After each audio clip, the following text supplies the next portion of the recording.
დაკავებული ვართ ისეთი საქმეებით, რომ ვერ ვიცლით უფალთან მოსასვლელად სულიერი ცხოვრებისთვის. წუხვართ და ზრდილობიანად ვამბობთ ხოლმე. ვაპატიე, ვერ მოვალ, ეს საქმე მაქვს, ის საქმე მაქვს, ვერ ვიცლი და ასე შემდეგ.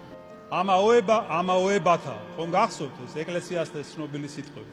ესე იგი, ვერ ვათავსებთ უფლისგან მომავალ უმაღლეს მოწოდებას ჩვენს ყოველდღიურ საქმიანობასთან.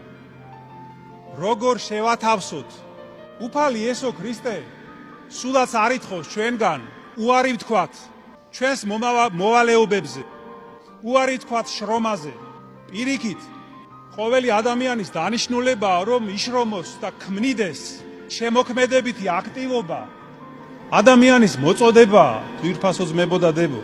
მაგრამ ყოველთვის უნდა ვიცოდეთ ჩვენ, რომ არსებობს ბევრად უფრო აღმატებული რამ, ვიდრე ის, რასაც მე ვაკეთებ. რა არის ეს აღმატებული?